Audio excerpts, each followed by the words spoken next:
Olá, atletas! Está começando o primeiro episódio do podcast Uma Medalha e uma Banana, um podcast sobre corrida de rua e as histórias que levam à superação, paixão por esse esporte. Eu sou Laura Petri, eu sou mãe, sou executiva, sou corredora, sou engenheira civil e maratonista. Eu comecei a correr há cerca de 20 anos. Só que eu tenho uma história com a corrida um pouquinho antes disso. O meu pai é educador físico e o meu irmão também é educador físico. E a minha família, nós somos uma família de 5 pessoas, né? Éramos na época, né? Eu, meu pai e meus irmãos. E como meu pai é educador físico, sempre trabalhou nessa área, eu tenho lembranças da minha infância, das nossas viagens em família, que a gente fazia todo mundo junto, né? A gente viajava para algum lugar e o meu pai acordava cedo e ia correr. Se fosse numa praia, ele ia correr na praia. Se fosse num lugar que tinha um campo, ele ia correr no campo. E eu achava, assim, aquilo a coisa mais chata do mundo. Eu falava, por que uma pessoa vai acordar cedo nas férias para correr? Quando a gente morava, né, todo mundo junto e a gente frequentava um clube da cidade, meu pai também ia cedinho lá, ficava dando voltas e voltas em volta do campo, correndo. E para mim sempre foi uma coisa, né, surreal, assim. Eu olhava e falava, mas por que ele faz isso, né? Porque ele corre. Às vezes eu tentava acompanhar porque ele queria que eu acompanhasse, eu não conseguia, eu corria um pouquinho e parava. Enfim, achava aquilo muito chato. Sempre achei aquilo muito chato. E quando mas eu nunca deixei de fazer atividade física. Sempre fiz atividade física desde pequena, time de vôlei, fazia ginástica aeróbica, fazia outras modalidades, fazia handball, queimada, né? Sempre fui ativa, né? Na parte de esportes, assim. Mas a corrida eu fugia dela. Eu lembro que eu fazia academia e quando o professor mandava a gente dar uma volta no quarteirão correndo, eu ia pro banheiro. Eu me escondia, eu não queria correr. E aí, essa história começou a mudar quando eu fui para São Paulo. Eu fui morar em São Paulo, capital, uma época. Eu sou do interior de São Paulo, de uma cidade chamada Amparo. E quando eu fui para São Paulo, eu morava muito perto do Ibirapuera. E o pessoal eu fui para São Paulo em 2004. O pessoal da empresa que eu trabalhava só falava disso. Não, vamos correr no Ibira. E vamos correr, e vamos lá, que legal, não sei o quê. Eu falei, bom, deixa eu ver o que é isso, né? E aí eu fui para lá. E tava começando as assessorias de corrida. E eu comecei a correr no Ibirapuera. E eu nunca mais parei. Isso foi em 2004, 2005. Eu nunca mais parei. Minha primeira prova de corrida foi já de 10K, porque eu não tinha noção do que era correr 10K. A gente não tinha relógio na época, não tinha nada. A gente só corria. A gente ia lá, o professor falava, dá uma volta tem a volta menor e a volta maior lá no Ibirapuera. Dá uma volta menor, agora dá uma volta maior. Era isso, nossos treinos eram assim. Não existia essa preocupação com fartlek, não existia essa preocupação com longão, não tinha nada disso. Era só correr. Mas mesmo assim, aquilo me despertou uma vontade, assim, de correr. E eu comecei a me inteirar, a participar de provas. A minha primeira prova foi essa prova de 10 quilômetros, que eu não tinha nem noção do que era, mas eu consegui correr. Meu irmão estava junto comigo nessa prova. Eu fiz ele ir para São Paulo para correr comigo. Lógico que eu tive umas paradas ao longo da minha vida, né, de corrida. Eu tive um filho, também tive algumas mudanças de cidade, tudo acabou sendo interrompida a corrida, mas eu nunca parei, assim, né, de uma vez, assim, de correr. Sempre mantive, né, essa vontade e mantive as corridas.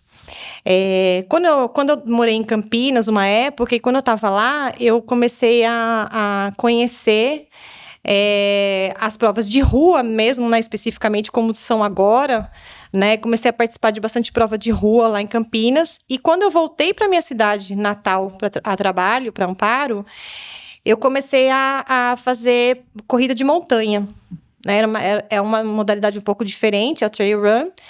É uma corrida muito mais desafiadora, né, em alguns sentidos. Você não pensa mais em pace, você pensa em altimetria, né? Então, você leva horas para correr poucos quilômetros, que é completamente diferente do que você correr no plano.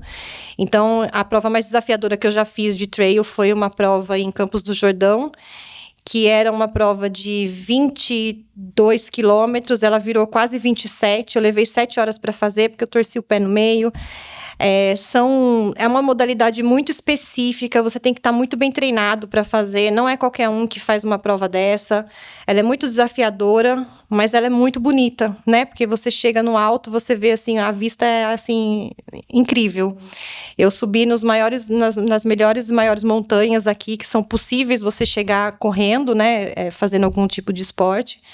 E assim, foi uma experiência incrível. Mas eu vim para Maceió, né? Mudei aqui para Alagoas e aqui a gente não tem muita montanha para correr. E eu acabei vindo, então, migrando de novo para corrida de rua. E acabei virando maratonista, né? Fiz 3 maratonas, inúmeras meias maratonas já fiz, né, ao longo da minha vida. Mas maratonas mesmo são 3. Vocês vão ver daqui para frente nos episódios que uma preparação para uma maratona é muito mais impactante do que para uma meia maratona. Então, eu comecei a minha primeira maratona eu fiz em 2023. Eu fiz a maratona do Rio. Eu quebrei na primeira maratona. No quilômetro 30 eu parei, comecei a andar e correr. Eu terminei ela em 4 horas e 19 minutos. No ano seguinte eu voltei para o Rio, 2024.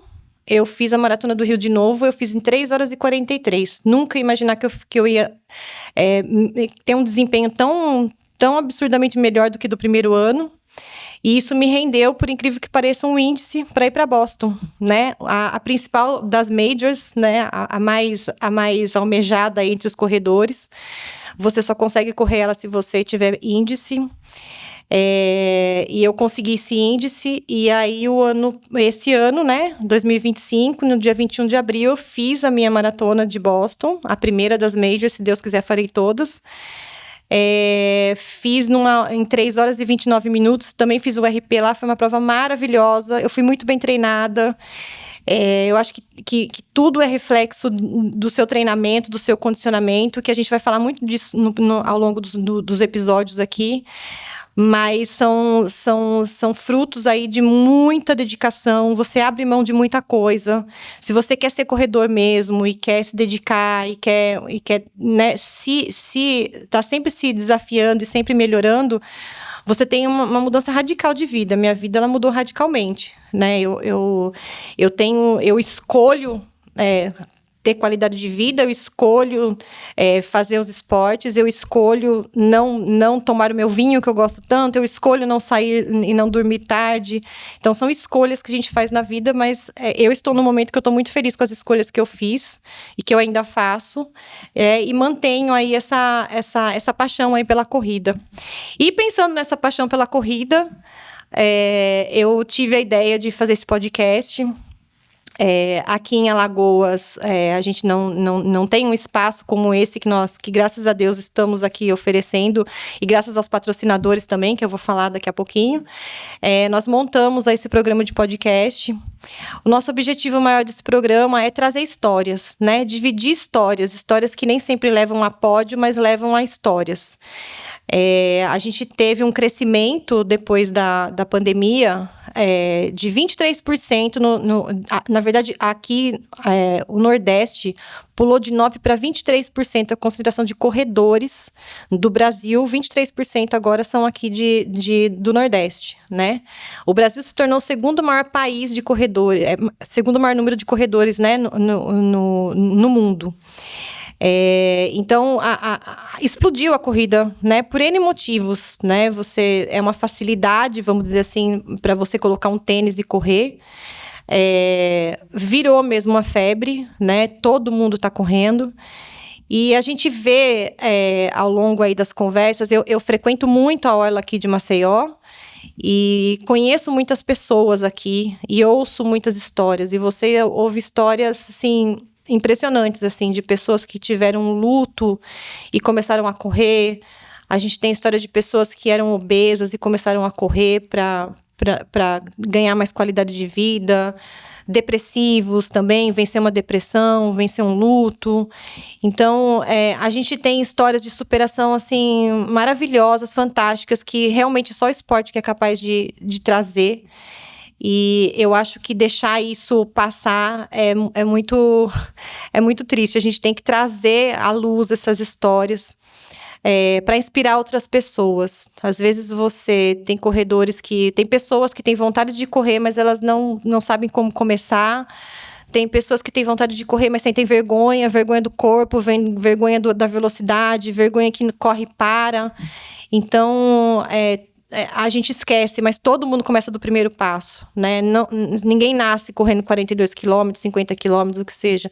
A gente começa do primeiro passo, né? Então, a primeira coisa é ter vontade de correr, vontade de sair do sedentarismo, vontade de fazer alguma coisa. Então, esse podcast ele foi criado com muito carinho, para trazer essas histórias, para dividir essas histórias, e também para trazer os profissionais, né? Para a gente também ter um pouco de conhecimento aí sobre o que implica esse esporte. A gente brinca que é colocar um tênis e sair correndo, mas não é bem assim, né? A gente tem que ter um preparo para não ter lesão, a gente tem que se alimentar direito. Então, a gente tem toda um mundo em volta da corrida, né, que a gente tem aí que seguir, ou minimamente saber, para você fazer suas escolhas. Então, a ideia desse podcast é trazer isso, né, trazer tanto informação desses profissionais, como também histórias. Então, eu convido você a participar, assistir, enviar suas dúvidas. Você pode também enviar sua história, se você quiser. Conhece alguém que tem uma história legal pra gente trazer aqui para conversar. Se você quiser trazer a sua história, entre em contato com a gente nas nossas redes sociais. Aí a gente tem um Instagram, @umamedalhaumabanana, ou a gente tem o e-mail também, umamedalhaumabanana@gmail.com. Os patrocinadores que gentilmente fizeram parte, toparam fazer parte disso, a qual eu agradeço grandemente, assim, de estarem aqui comigo, porque senão esse programa não seria possível. Eu vou nomear todos, que eu acho importante a gente ter todos eles aqui bem destacados aqui para vocês. Brau Bar Park Shopping Maceió, autoestima para conquistar o mundo. Copra, leve para a sua vida. Clínica Bruno Tavares. Marimassa, nutrição para quem se movimenta. Laboratório Martins Pinto, confiança que se renova a cada resultado. Abs Esporte, somos um movimento que conecta, inspira e transforma. Jeep Maceió, referência e liderança em Alagoas no segmento SUV. Casa de Manhinha, o seu café da manhã pós-corrida é aqui. Eva Doce e Doce Eva, seu pace começa aqui. Pessoal, é isso. Eu espero que vocês acompanhem. A partir dessa semana, toda quarta-feira, a gente vai ter um episódio novo no ar. Eu convido vocês a participarem, a opinarem, a divulgarem também com a gente. Estamos aí. A gente só está na largada agora. Espero vocês nos próximos episódios.